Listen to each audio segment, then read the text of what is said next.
What's up, family? This is Kevin Orris. In this video, we're going to be discussing polarity and natural law as it pertains to masculine and feminine dynamics and also metaphysics. And it's going to be a great one. So if you're watching this, would love to hear from you. What's alive for you? What is something you want to ask us or a topic you'd love for us to cover? That'd be amazing. Just going to wait for Logan to join us here.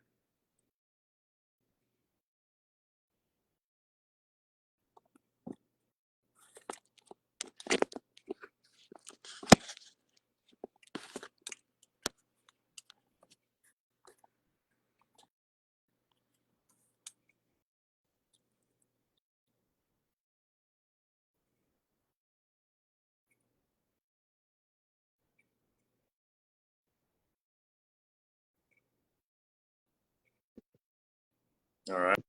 I think we did it. Yo, what's up? Can you hear me? Yeah, I hear you. My headset's not working, but how's my audio? Is it good? It's a little quiet. I don't know if it's just my side.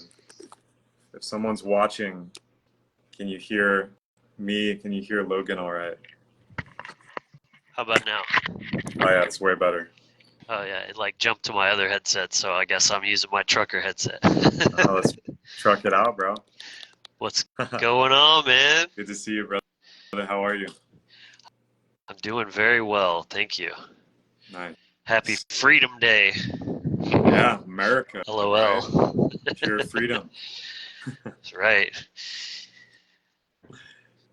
Awesome, man. Well, I did a Q&A last week in AMA, and you came on, and yeah, you were sharing about having been studying polarity and diving more into it lately, and Yeah. I just find it to be one of the top understandings, not only to apply in relationship, but just with everything.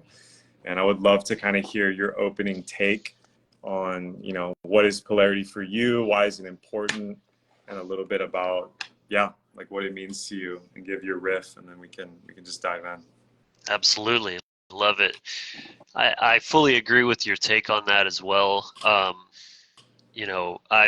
I've been interested in the idea of polarity, masculine and feminine, these cosmic forces. For like 10 years, got into David Dita way back in the day, of course, the OG. And, but I mean, it was like this very kind of like detached, ethereal perspective. I had a grasp on these energies and what their qualities were, but I didn't recognize the extent that I wasn't truly embodying them fully. And long story short, I had a serious relationship kind of fall apart beginning of last year, roughly. I mean, it was a process, but the aftermath of that really forced me to take a look at myself, and like not play the victim game, the blame game, and just be like, what part did I play in this outcome? And about that same time, I joined a couple of polarity groups and started kind of taking in some of the teaching on that. And it just clicked, man. And, at a certain point, it hit me like a bag of bricks, just, that was the thing. And I could have all these flashbacks of things that were going wrong, and how polarity, or inverted polarity to be more specific, was really at the heart of most of the dysfunction in the relationship.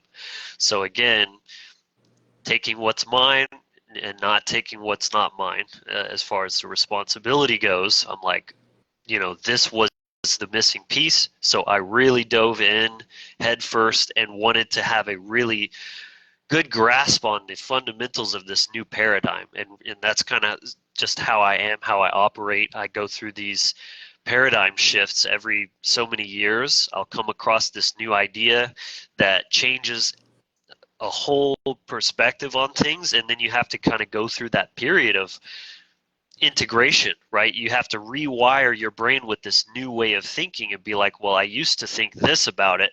How do I look at this from this new light, and, integrate all of that knowledge? So for me, this past year, the main theme in my life and in my spiritual journey has really been, kind of reclaiming my masculinity and continuing to integrate it too, because it kind of starts as a philosophy, but the reality is just that. It's reality, it's embodiment, it's the intelligence of your body, your instincts. And so it's easy I could see that being a potential pitfall to get caught in kind of an intellectualization of it. And so integration is so key, so important. But that's kind of like the overview of how I got where I'm at regarding the topic. Totally. I forget kind of the extent of your opening thing was kind of on that, but there was more to it. If you kind of No, you nailed it. I just wanted to hear like, yeah, where you're at, where you're coming from with it. And I mean, a lot comes up as you share. Like for a lot of people, yeah, it's David Data, Way the Superior Man. And if you're a woman, you can read Dear Lover. Highly recommend his work. It's fucking great. If you go into his background, it's actually really interesting because his teacher that he got like the crazy mystic wisdom from, because his writing's like very Taoist. I had been into Qigong and Taoism when I found him. And I was like, and I had a buddy who was also a men's coach, was like, the way of the superior man is just the Tao Te Ching translated into masculine, feminine language. Like, Sure. That's why it's so penetrating. And, that being said, David Data, I know women that have worked with him, and he low-key was like hitting on facilitators and may or may not have slept with them. There's a whole controversy. I don't know the truth of it. I don't want to bring that up into this, but he's a human. Yeah. He did have an amazing channel though. Like that work is channeled basically is how I look at it. It's just the truth in it shines through the words. And what's really fascinating, the man from the ideas. Right. What's fascinating is his teacher was Adi Da. I don't know if you're familiar with Adi Da. He's like this uber yogi kind of spiritual character who also has controversy surrounding him. Clearly, there's a pattern here, but he just had this like crazy wisdom of how men and women operate in the West is completely inverted. And not that it's like better in the East, but this has been I believe, a systematic, call it indoctrination, call it conditioning, where basically your instincts tell you one thing. Like masculine instinct is protect, provide, contain, lead. Very simple. Feminine instinct is nurture, love, surrender, open.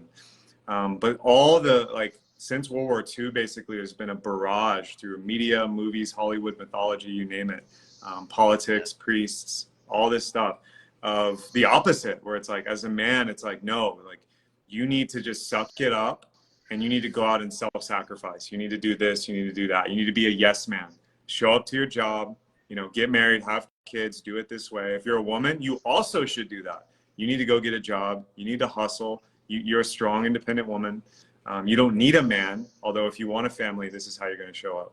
And this has created this like chain reaction where there is an inversion in polarity. And I've experienced it myself where I was like, my instincts are telling me to say no and set boundaries here. My gut is telling me that this relationship is off. Like it feels codependent, it feels weird, but I'm supposed to be the good guy. I'm supposed to be the white knight. I'm supposed to do X, Y, Z. And it ended up, creating dysfunctional relationships, which I obviously co-created. And when you start to really, like you said, digest the polarity information and practice it as opposed to the philosophy, which the philosophy is great. You have to start with philosophy.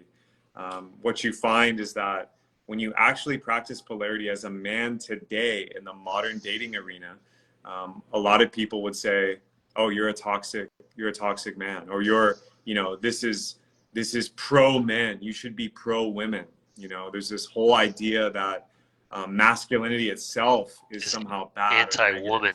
Right. Yeah. Right. Which is just absurd. That couldn't be further from the truth, actually. Totally. Yeah, you bring up a lot of great points with that. I mean, I definitely agree with you that it's an agenda. And so the irony is this should be the most natural thing in the world. It's innate in us, but because we're so fucked in the head from all the mind control that you kind of have to start with the philosophy to actually kind of get everything straightened out of like how shit actually works from almost a mechanical perspective. And then as you're starting to practice, then you're feeling it. You're feeling this is right. This is aligned, But let's see. I think there's a lot to do with the hypermasculinization, But a big aspect too when it comes to mind control is dialectics. So it's like polarity weaponized and pushing Right. you to one extreme or the other.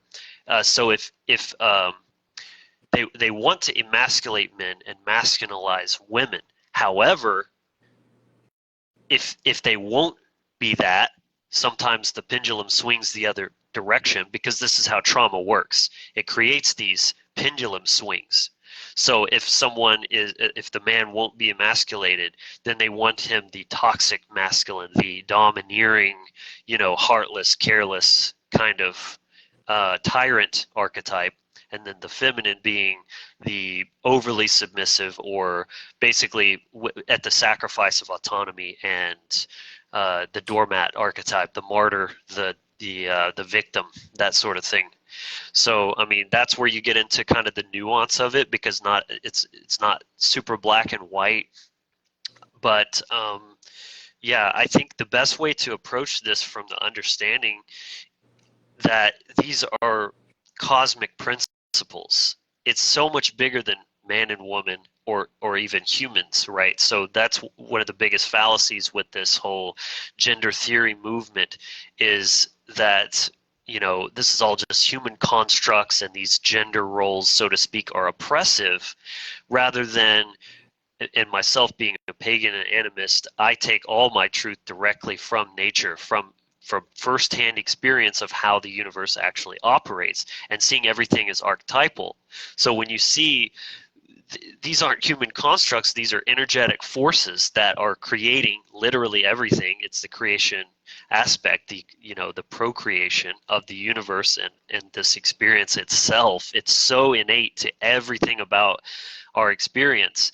And then to be an intelligent being means you can observe things and say, these are the characteristics, these are the tendencies. That's how you figure out how the universe works.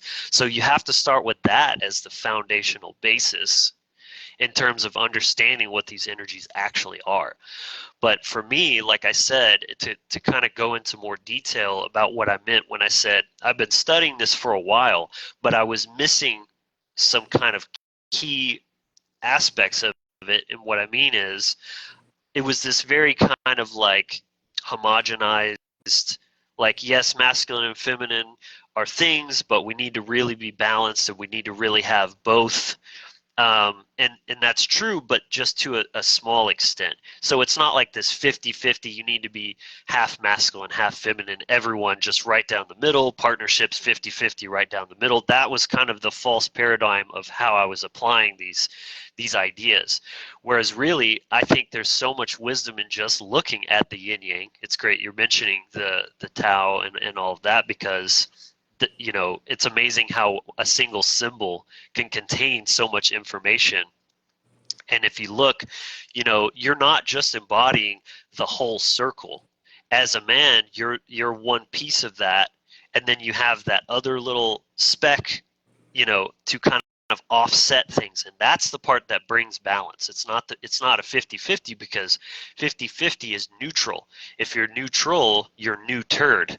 You have no Exactly. power. Yeah. Your power comes from leaning into that power while not being completely out of balance, Yeah. right? Like if you're steering a bike, if you leaned all the way to one direction, you would just fall over. You're tilting into it, but you have to kind of remain a little bit offset to stay grounded. So, Right. I mean, I think that's really, really key. And I think the heart space is kind of like that one thing that, first of all, that's the actual thing that you're connecting through, especially when you're going deeper into intimacy. You're connecting at the heart level. But the heart is the part that keeps the man, connected, right? If he was all cerebral, all leadership and dominance, he becomes the tyrant. The heart Yeah. is what keeps him connected and tuned in to, her feelings and the world around, and his actual impact through his actions as well, like how he's effectively, affecting things. And that's from a positive or negative standpoint, because, masculine judgment is a gift. It's not a bad thing, but it's only a gift when it's aligned with truth, and that's the key. So I say judgment, there's a formula for it.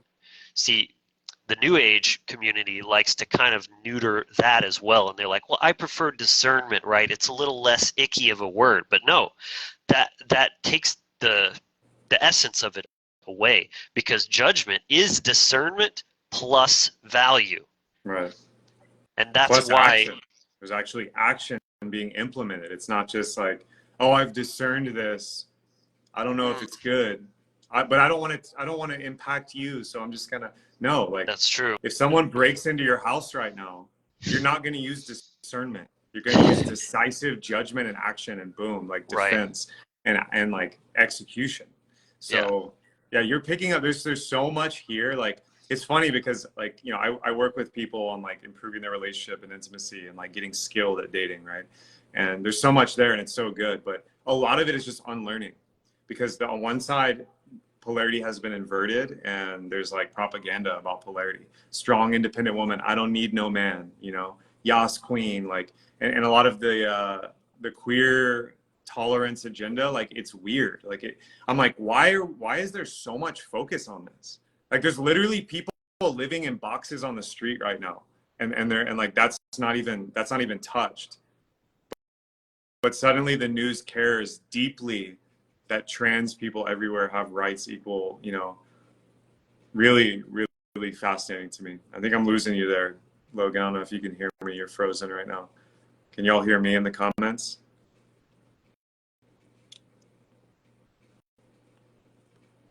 Can you hear me now? So I think we lost Logan for a second, but thank you to whoever sent the stars. Very grateful for you.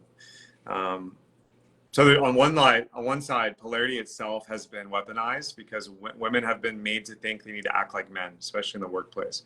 A lot of men are made to think that they should act like women, right? They should be, you know, soft and feminine and emasculated. And, you know, it's funny because when I work with women, most women I speak with are starving for strong masculine men to lead them, to take them on a date, to be decisive, to lead financially, emotionally, sexually, etc.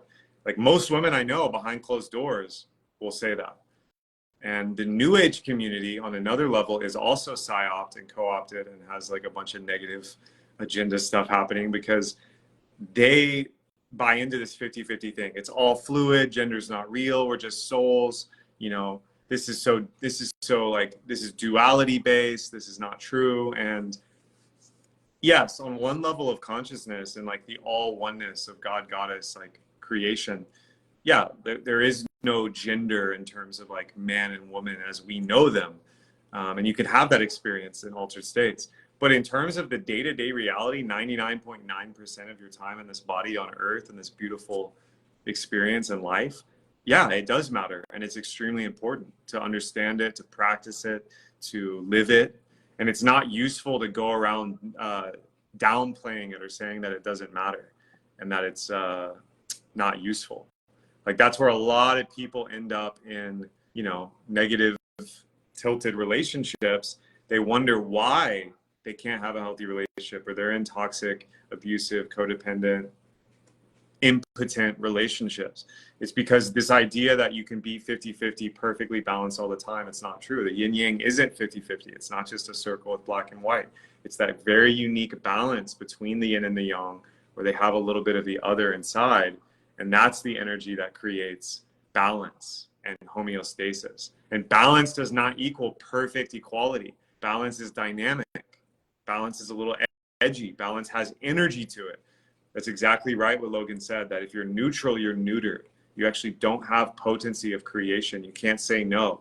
You can't say, fuck this, I will not go along with it. And unfortunately, you know, people in power have always wanted, you know, the hoi polloi to go along. So they want to take away power, take away agency. So when you take back agency, that's when the power comes in. That's when polarity, when you're polarized. I'm gonna try to bring you back in here, Logan. Let's see. When you're polarized, you have fertile power. You're fertile. You are potent, which means you can create something. You can say no to something when they come for your children or your family and they're like, hey, we need to perform this medical operation. We need to take this kind of money. We need to do X, Y, Z. If you're depolarized, you're like, well, you know, I'll be tolerant of this. I'm discerning. I don't know if it's good, but I'm not going to make a judgment here because I don't want to hurt anyone's feelings. And this has hurt men the most, I would argue. This kind of like mindset. Right. Can you hear me okay? I can. I I lost you there for a sec. no idea what happened, man. Just There's the too app much just took a truth. shit. The algorithm's trying to show I you. literally thought that, man. Too real. Yeah. I mean, I missed most of what you were saying. I kind of caught the tail end, but you were talking about the judgment and everything. Well, I was kind of saying, like, there's the masculine, feminine kind of, okay, like the one thing we should talk about, and this is a rabbit hole that, again, do your own research. Don't take my word for it or Logan's. Like, find out for yourself. As I always like to say, go fuck around and then you'll find out. Okay, you got Google, even though Google is highly censored, right? But gender theory, what is it? Was gender always a thing that all peoples talked about? No. Gender theory was coming out of the Frankfurt School in the 20th century, and it was a specifically designed set of principles around gender and what it means, right? And so that's why there's a difference between male and female, what's on your driver's license, and masculine and feminine, man and woman. There's a difference in terms, and this is part of the magic of language. Gender has been used to trivialize and strawman men and women into these gender like false polarities. And so gender theory and the idea that, well, gender's not real. It's a social construct. You know, traditional gender roles are oppressive to women, they're oppressive, blah, blah, blah. Like, yes, the way they've been implemented with people that didn't have any emotional maturity caused a lot of pain. No one's questioning that. But the idea that gender is just like something completely made up is true. But the reality of polarity and lived experience in a man-woman relationship is very real and is not made up or socially constructed. It's 100% natural law. Mm.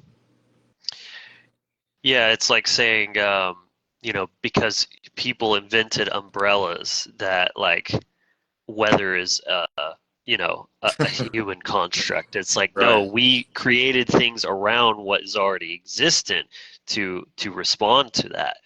And you know, these ideas of kind of gender roles. My take on that is that people see them as oppressive for a couple of reasons. The first thing is, as with most things like this, it comes back to trauma, unresolved trauma. We are traumatized in so many ways. I can go ahead and just mention now, I just released an almost 4-hour presentation on my YouTube channel about mind control, and I go in depth on how trauma works, how it's used for mind control, all the dialectics, and I mean, it's very, very detailed. So anyone interested in that, I highly recommend. You know, my YouTube channel is The Wizard Factory.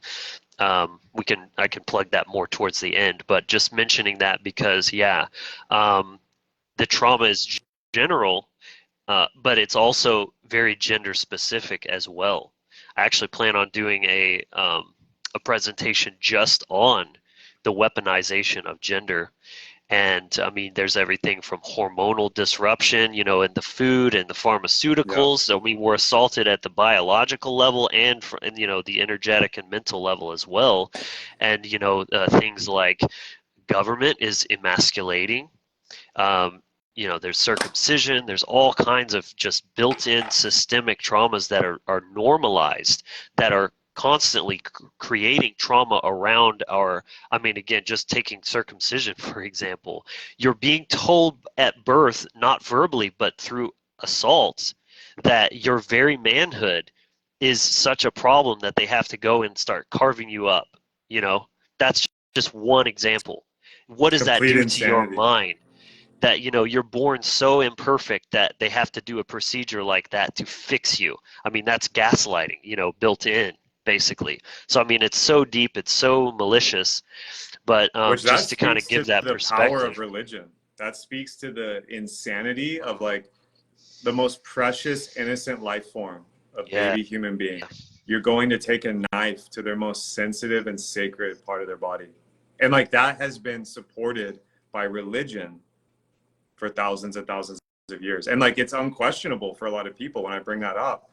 They're like, wait, what? Like, that to me is insane. And that is a triumph of the black magic practitioner that, you know, created that. And when you read the Bible and Jehovah, I mean, Jordan Peterson has an epic part on it when he's doing the biblical psychology Genesis lectures. How Jehovah or you know, whatever that being is, doesn't seem a lot like a good benevolent God to me, tells I forget who it was, one of the kings, I think it was Abraham. He's basically like, look, I'll make a deal with you. I'll help you win this war. I'll help you kill all these people and conquer their land, but you got to circumcise you and all of your men in your battle camp. And he goes and tells them this, and like, you can imagine all those guys are like, what the fuck are you talking about? And he's like, look, we got to do it. God wants us to. He's going to help us win and get women in gold. It's like, when you take it out of context and say it like that, this is like some fucking demonic insanity shit. And I can't believe it's still happening. Cult practices, you know, lots of cults have self-mutilation to unify, you know, it's kind of like a uniform, a biological uniform. It's so dark. Yeah. But, you know, again, that's just one thing. And so the point I was making is, the reason that these roles, so to speak, are seen as or felt as oppressive is because there's so much trauma around embodying your truth. Like, you've been hurt in such deep ways for being who you are that there's that trauma response to kind of have the knee-jerk reaction, totally subconscious. It's something we're doing, you know, knowingly, really. And then beyond that, it comes down to not understanding the true power of your respective gender energetics and embodying that as well. So you feel all this guilt and shame around masculinity because you're told it's toxic, and to be a good man is to be not a man at all, and just to be nice, the nice guy, right? The simp, and not to lead because you're afraid. And so, for one thing, I think it's interesting that I see leadership as the male version of vulnerability, because instead of like sharing from the heart, like the feminine version of vulnerability is sharing your feelings without any attached blame, judgment, or expectation, simply because you know the value of your feelings on their own. You don't have to give any directives or anything attached to that, and trusting that they're valid enough on their own to have the effect. The male version of vulnerability is leading because you are being vulnerable, because you're risking rejection and that backlash, and that, like, how dare you try to, you know, project and penetrate with your energy and try to get an outcome and things like that. So that was a pretty like mind-blowing realization for me. But then, like, the feminine submission aspect, and thinking, oh, that submission is automatically slavery, that's the feminine not understanding her power is not in masculine power. That's a big part of this whole agenda, is seeing power means masculine. It means being a boss babe, going and getting what you want, making all the money. Those are all masculine aspects of power, or often the toxic kind of version of it. But the feminine power is, and freedom as well, that's very counterintuitive to the wounded female, is thinking, how would surrender and submission be freedom? Because that sounds like slavery. Well, it is slavery if you're submitting to a domineering, tyrannical man that doesn't care about your feelings. Absolutely, and you should never, ever, ever do that. But to submit to a man who is leading you with devotion from the heart, and considering all of your feelings and needs and desires and anticipating those and all of that, is freedom, because it's unencumbering you with all of that intellectual noise and the need to be in your masculine, which creates anxiety, stress, and, you know, most women don't enjoy that. They do it out of what they think is necessity. The irony is, by being more feminine, they're going to attract masculine provision to keep them from having to, so to speak, be in that modality, but it requires you to believe in your feminine self-worth. that is enough. You don't have to masculinize yourself to get your needs met, and that's so scary for the feminine, and I totally understand that. But you know, I think the core tenet of taking your whatever respective gender back is it's has to be tied into your self-worth. As a woman, you have to have enough self-worth to recognize your feelings are enough. You don't need to add anything to it as far as, like I said, leadership, assertiveness, judgment, blame, any of that. And as a man, you are enough. You're worthy of leading and being followed as well. And that's scary for us. So it's I find it really funny that we are like afraid of the opposite things because of our wounding. Men feel safer being submissive and just like, oh, whatever you want to do, babe, right? Because you're too scared to assert yourself and just say, like, let's do this, right? So that feels safer, when ironically the feminine feels safer actually taking that role because she's afraid to just be vulnerable and trust that that provision will come to her. Yeah. I mean, it's like the classic trope, right, in stories where like the main character or the protagonist, antagonist is like a godlike being, but their memory's been wiped. And so they have to like go through the story and like remember who they were. This shows up in all kinds of mythologies and films and books. And that's the only way that they could lose, quote unquote, right? Because they're like, they don't know who they are. And this is literally the story of humanity. When men and women are reclaiming the powers you're speaking to and just own them and then team up in loving union relationships and raise their children in that, and then like the whole community is built on those relationships, that type of village, they're not going to put up with tyranny or extortion or inhuman practices. They're not going to put up with destabilization of economies and all the stuff that you see. It would never happen. And that's why it's not promoted. Not only is it not promoted, I believe, there's always like the bad guys or whatever you want to call it, evil, the dark. They're stacked, and their whole thing is mentally based on this huge plan to suppress. But what they're doing is swimming upstream against natural law, which is why it takes so much planning and energy, which is why it cannot win. Now the problem is, and I'm speaking to myself too, I'm fucking figuring my shit out. The good guys, the people that want creativity and benevolence and compassion to win, that want the human spirit to triumph and evolve, we just have to get our shit together and draw a line in the sand and be like, no, thank you, done with that. And I'm going to reclaim what you're talking about. Men reclaiming their assertiveness. We need assertive, strong men. Every single woman I've worked with in coaching, and I've worked with like CEO type women, behind the scenes, they might be the boss bitch at work, where they're actually outperforming or outselling. They have higher numbers than the men, and the men have respect for them. And that's awesome. Some women truly enjoy that, and I celebrate that. If that's what you love to do, by all means. Now the problem is, you come home, you go to the bar, you go to the club, you go on a date, you can't bring that energy and expect to date a masculine man that wants to provide and protect for you. It's never going to happen, because you're already wearing the pants there. And that's not your true power. Like, people assume that feminine surrender and submission is a place of weakness. It's a place of power. Exactly. It's the classic saying, the king is the head of state, but the woman is the neck. She's turning the head. Who do you think is talking in the bedroom and in the back rooms, telling where to invade, what economic decisions to, like all the powerful men in history? You think they were just on their own as an island? Their woman was running the show behind the scenes in many ways. So women have always understood this in history, that the feminine position of surrender or submission is a place of power. Yeah. That's why the powerful queen, in her femininity, she's beloved and nurtured, and her voice, her decisions have great meaning. But she's not trying to be the king. She's the queen. And that's what I think modern women have lost, and university culture has lost, and the whole gender culture wars right now. Like, I still to this day, without fail, when I post something like, the feminine values safety more than anything in a relationship, pretty fucking textbook stuff.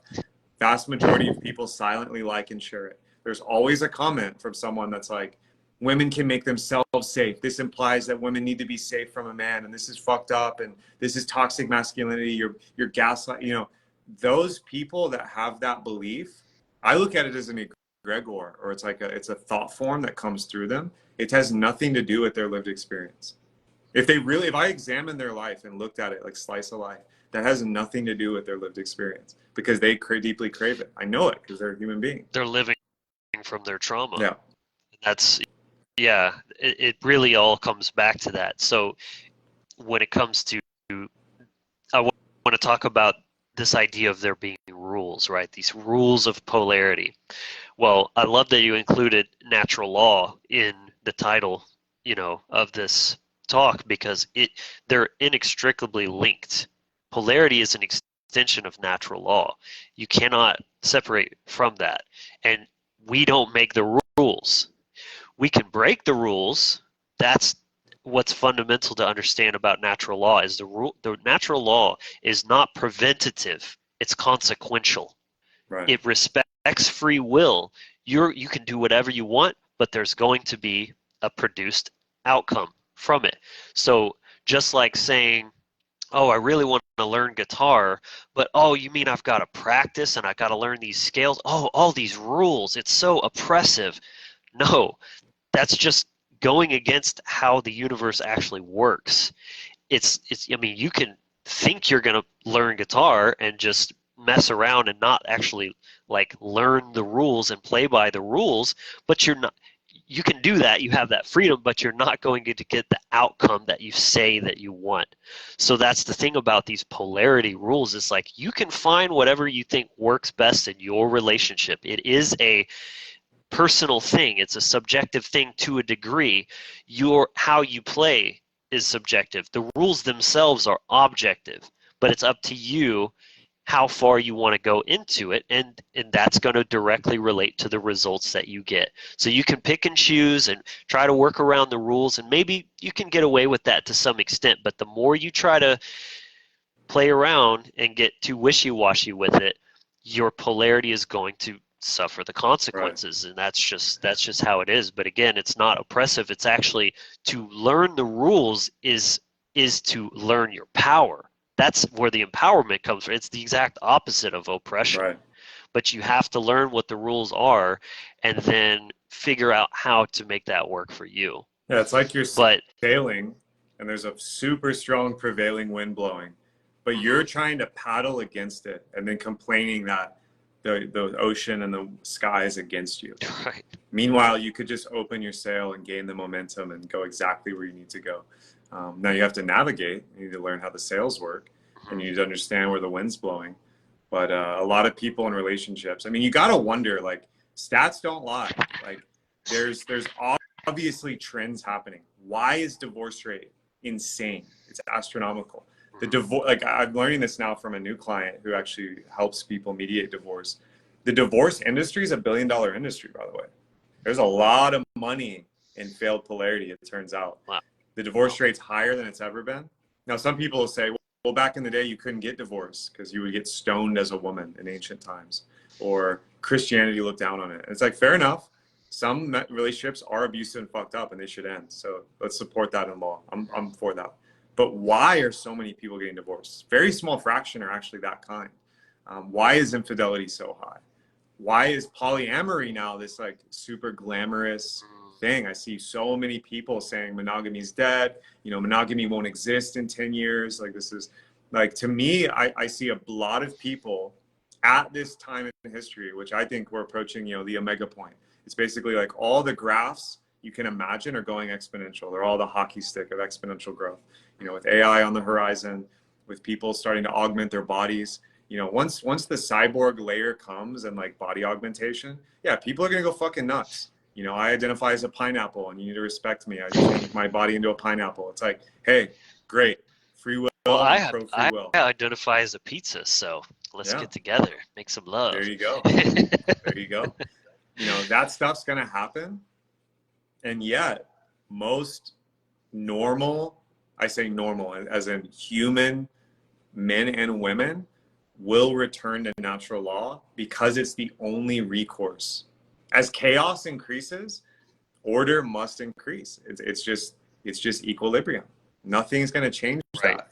And I think the relational space, like, you know, when I first started coaching like 8 years ago or whatever, nobody talked about polarity. If I said the word polarity, people were like, what are you talking about? Batteries? Nobody. Now everyone's talking about it.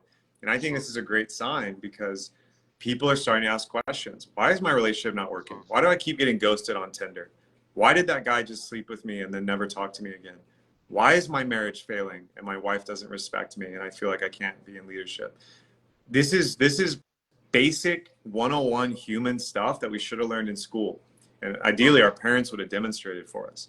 And now it's time to suit up, return to first principles, learn the law. You can break the law, but at your own cost. Yeah. You can learn the rules like a pro and then bend them like an artist. I would never Right. recommend trying to break natural law because it's never worth it, because reality will not increase your health, wellness, finance, love, etc. You can bend the rules. You can get really good at the natural law rules, and then, like, you know, you can change and contort how it's going to play out. You can get creative. Mhm. I'm all for Yeah. that. But the people that think that they're going to recreate the relationship between man and woman and the species propagation of love, the deep core love, which obviously happens to create babies as well, it's Yeah. never going to happen unless you want test tube Yeah. babies. And I guess some people do want that. Yeah. I mean, that's another sign of sickness for sure. But I love that you said, you know, you have to learn the rules before you can bend them. It's like in the Matrix, you know, Yeah. like Neo has to master himself, understand how the Matrix works first, and then he becomes the one. But, you know, tying that back to a previous point about the rules not being preventative but consequential. Another thing I want to add on to that is that, you know, it's not to say that women can't be masculine or even excel at masculine things and vice versa. Men can be excel at feminine things. It's not to say that that can't happen. It's that I think it kind of goes against our innate nature, what our deepest desires are, and oftentimes even a genuine, well, seemingly genuine love of, like, the CEO woman that you were mentioning earlier. This might be a controversial statement, and I'm not trying to make 100% blanket black and white statements, but just a thought to consider. Take it with a dash of salt. But addicts love their drugs, right? They love, and I think a lot of these behaviors, I'm kind of opening this idea of trauma bonding to not just between two people, like in like the Stockholm syndrome kind of situation, but you can trauma bond with anything, an idea, a belief, a identity construct, right? So even the very movement of LGBTQ, RMZBD, all that kind of stuff, or whether you think Ford is the best and Chevy sucks, like all these little mind games we play, that's the wounded ego trying to have some sense of like normalcy and wholeness. It's no different at the psychological level as the same things that compel addictive behaviors. You're trying to fill a hole that's inside of you. So it's to be at least raise the question. I'm not trying to, like I said, make any blanket 100% statements, but it's at least worth considering. Does that female CEO truly love that, or is it something that is like satiating that trauma response by making her feel safe because she doesn't need a man, she's got it all locked down, but there's something really deep inside her that's longing for something different, to let go of that control and that masculine power and just be, penetrated by a devoted man, that sort of thing. It's just at least worth considering. So, yeah, you can play whatever games you want and whatever roles, but I think that for the most part, there is that kind of innate desire that is like at the most deepest primordial level of our psychology. And even that gets kind of gray, to be honest, because of all of the sheer warfare being waged with the hormonal disruption. I mean, there's so much distortion in the field that, like, it's hard to even make those kind of, hard lines. But as a generality, I think that's worth at least considering. Yeah, What do you I think mean, about I'll that? never forget, I was sitting in ceremony and an indigenous person said literally, if you want to know the starting point on what to do the exact opposite of what the TV says. Mm, Like, that's how they literally looked at it. And I think yeah, if you really break a lot of things down, there's truth in that. yeah, Because most of the things that are prescribed nowadays, think back to our good old friend 2020, are the exact opposite of sanity, health, and reason. And so hmm the and it woke real a work lot of today, people up. yeah, and that was the beauty of it. That's this divine design of it, is that it did serve that purpose. It was a clarion call. When you want to look at healthy relationships, will you watch how a couple interacts on Netflix or in a Disney movie? Jeez. No. There's some truth in there. Even the distorted, ridiculous, woke writing creative agencies now still have good people that are telling like true mythology, and there's codes in there for sure. Not you can't throw the baby out the bathwater, but the vast majority of it is disempowered, inverted polarity, trauma bonded, codependency, etc. And if you want to know where to start, do the opposite of what they're doing. Start there and then find out what's true for you. If you want to be successful dating in this era, return to first principles. Trust your instincts, which are thousands and millions of years wise, and all your ancestors gave you them, and they worked for them, and they've been working this whole time. And now all of a sudden, because some PhD that's not even taking care of their body and is divorced is trying to tell you that gender is a construct and you should act this way, that you're gonna have a bad time if you're taking that advice and you're trying to embody it. So it's hard to teach people nowadays. And again, I'm trying to live this. Like, I'm a student in the game. It's hard to teach people new polarity philosophies or practices before they have to unlearn a lot of what we've been sharing here. The unlearning process is actually the big part. Just like Neo, The Matrix was a documentary. Neo had to get red pilled hard and almost popped from it to unlearn a lot of the conditioning before he could even begin to access how to reprogram the matrix. And in polarity theory, let's say, or polarity, the philosophy, your first question should be, is the way I'm showing up in my masculinity or femininity serving me, my health, wellness, sexual expression, my heart? If no, then examine the behaviors and beliefs, because they might be not yours. They might not even be in accordance with your nature. And so that's step one. The next step would be, what kind of relationship do you want to have? Because a lot of people say they want divine union. They want the man to provide and protect for them. They want to be contained and devoted to. A lot of men want that like beautiful like queen that they can worship, have children with, and just love. But their actions are hookup culture, ghosting, polarity reversal, being unfaithful, being like flaky, going with the flow. But they say they want these things. And this is rampant, unfortunately, I don't even consider myself to be part of the conscious community or new age stuff. Like, I went all the way in, I did the things. And now I look at a lot of those communities as a distortion fest. Yeah. Because the very subtle kind of nefarious woke ideologies of like gender neutrality that we brought up earlier has infested a lot of these communities. Oh, and absolutely. A strong, assertive masculine presence gets backbit or scapegoated often. And I've been that one. I'm a 5-1 manifester, so I get that projection field thrown at me a lot. I'm kind of used to it now. I still don't enjoy it, and it still affects me for sure. But when assertive masculine energy judgment is in a community space and it's actually aligned with truth, it is the most triggering thing in the world. Yeah, I've experienced that as well, for sure. Yeah, I think to your point about if you want to learn truth, you got to do the opposite of what they're telling you. You might have to do that twice. Right. Because you've got to swing from one extreme all the way to the other extreme, and then you've seen the full spectrum, and then you can actually find the path. And I think we're kind of in that process currently, collectively. We're taking the hard route, of course. It's what we do, hard-headed humans.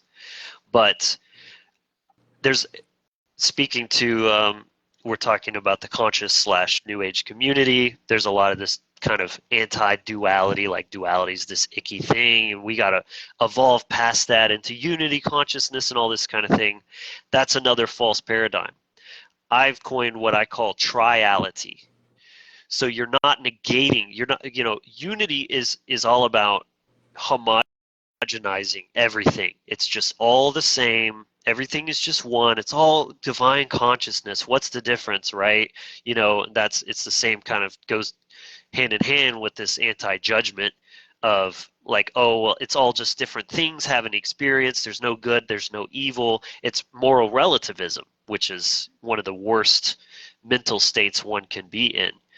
But to find real truth, you keep the two as their own autonomous entities. You're not mixing them together and just smushing it all up and saying, oh, we're unified now. Triality is incorporating. And then there's the Trinity. There's the Father, the Mother, and the Son creating, and that's the manifested result. You're not just saying, oh, it's all just one thing. You recognize these are ingredients that are necessary, and you have to recognize them for what they are, keep them intact and as sacred archetypes, and then move into. So I think as a species, we're moving from kind of the patriarchal. I mean, there is some truth to this narrative of the patriarchy where like men just owned their wives and they could just do whatever and they didn't have to worry about their feelings. They just, whatever they said goes, and very tyrannical. And now it's going this complete opposite direction, which isn't so good either. And I think the truth is always, the answer is always, take it back to natural law. These extremes happen because of relativism, and we're trying to say what truth is. We're trying to dictate what natural law is. It doesn't work that way. It has to. Natural law is the highest supreme authority in the universe, and even that word is very triggering. I think authority and hierarchy are good things when aligned with truth. Once again, they're only negative, and we have a trauma response associated with that because they've been oppressively used by relativists throughout history. So when you take it back to the principles themselves, the law itself, and the only way you're going to get there is direct interface with nature, with the universe. Cut out the middleman, cut out all the dogma and doctrine, and just get right to the source. That's the only way to cure the human race of all these mind viruses that is absolutely wreaking havoc on us. And the karmic, debt is quite apparent. Yeah, and this is kind of what's happening. There's a fascinating Ray Dalio has a new book about the changing world order, and he's super finance capital guy. So I don't believe it. Yeah. I don't agree with all his stuff, but it is fascinating because he's like, over the past 100 years, it's been radical centralization. So authority, tyrannical authority, and tyrannical hierarchy has just gone ham. The East has become China's the industrial center of the world. Everything literally is made in China, or they have a hand in the deals. And that's by design. Their economic power is pretty fucking strong. The US has created media superiority and military superiority in many ways. And our movies and our values are exported worldwide. And we have a big stick, and we'll beat anyone who doesn't, fall in line with what we're doing. Now, the problem with all this centralization is now the cycle has to return. And there's plenty of examples of this in history. The Roman Empire is a big one. Decentralization must happen now. And so that's why we'll see things like blockchain technology, AI technology completely disrupt all these industries. And I think in the polarity space, the centralization that happened was, the 1950s housewife and domineering husband, or the Christian values.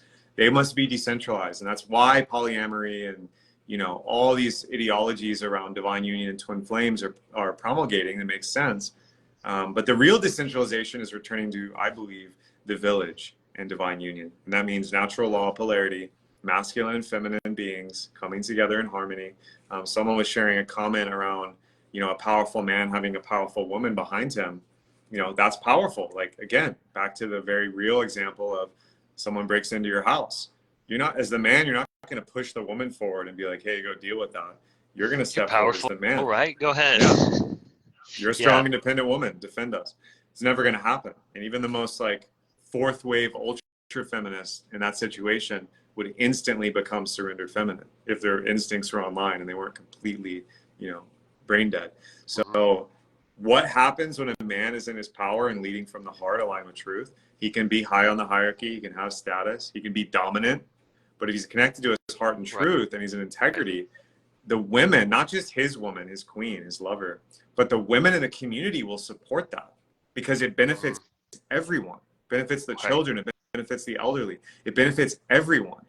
And that's why, like, a beautiful example that I always bring up is the Iroquois. They had a council of grandmothers that the chieftains had to go to get approval to go to war or to change relations with another tribe. So that's the kind of like high level polarity where masculine and feminine can be in full power, which is different, equal but different power levels, and be in harmonic meeting instead of at opposition. And this is kind of one of the mind fucks of the modern kind of agenda that you see being played out, which is just so laughable. If you're tuned into any of this and you have an experience of real polarity in your life, anything you see on like mainstream legacy media, it's bullshit because you're not, the actual experience. So to your point on direct experience, that's king. That's the ultimate. Yeah. The idea that the genders should be attacking each other, like the shadow of Me Too, like, yeah, we should call out bad behavior and hold men that have abused people to account. I'm for that. But the shadow of it is that men and women are at odds now. All men just want to abuse and harm. All women are just these social justice warriors, and there's like, yeah, we're victims, right? And they need to be, coddled. And there's this like very damaging. If men and women are at odds, then it's like putting the two ants in the jar and shaking it up, and then the person that has the jar just gets paid. So this is very much a divide and conquer kind of thing. And I think as humanity wakes up, and I see it every day, and I have so much hope for the future because the mind controls become so egregious and obvious that we're quickly going to see an era where the decentralization and returning to villages, getting your tight community, Dunbar's number, 150 people that you know and trust, teaming up, pooling resources, helping each other, lifting each other up, that's going to be what is powerful. And the institutions and the ideologies will be seen for what they are. It's like Wizard of Oz. Pay no attention to the little man behind the curtain because this is what we're projecting. And polarity is at the core of this because men and women have to team up because the next generation are the superheroes. We're here to pave the way, and we need healthy, healed men and women to raise those little ones that are the gurus. Right. The very reason that it's being so weaponized and attacked and propagated, this war of the genders, is the very reason we need to be united together as men and as women, not just, oh, we're all the same, but we have our distinct powers that are perfectly complementary, and that power is the very thing that they fear the most because it will topple the matrix system of control, essentially.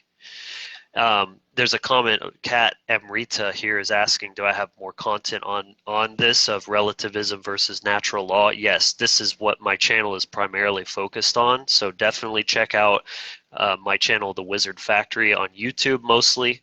And that is mostly what I talk about. I do also recommend checking out my recent presentation about mind control. I touch on this just a little bit, but to understand that from a big perspective is so vital in my opinion.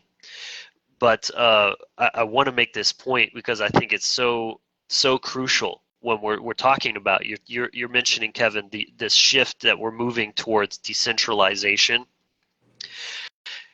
My take on this is we as humans, we need a kind of centralization. But let me explain what I mean by that. The reason we've been so centralized throughout history is we do have this need for that centralization. The problem with that is it's not meant to be at the human level. The centralization comes from truth itself.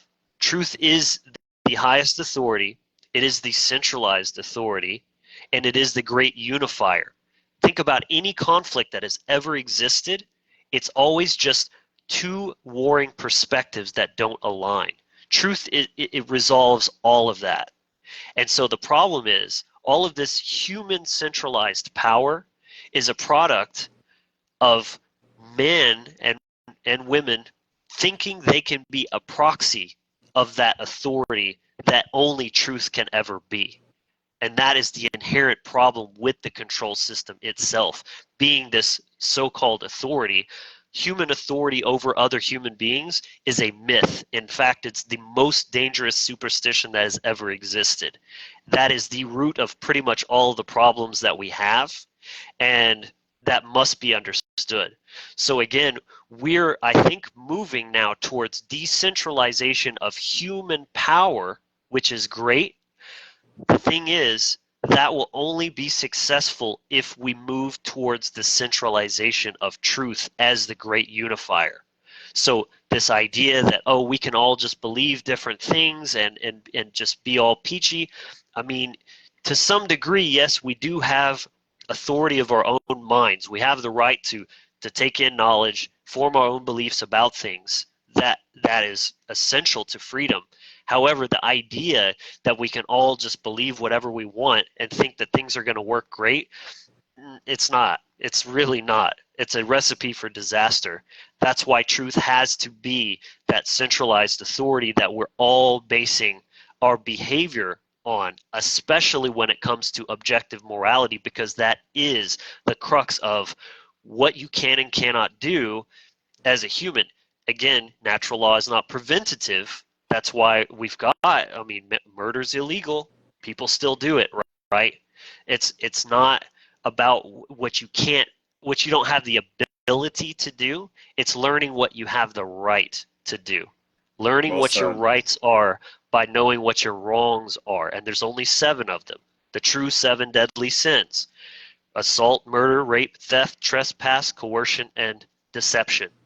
And just knowing these, that is the key to unlocking freedom and prosperity for humankind. But the problem is we're moving in this direction of decentralization, but most people are unfortunately in a state of moral relativism mentally.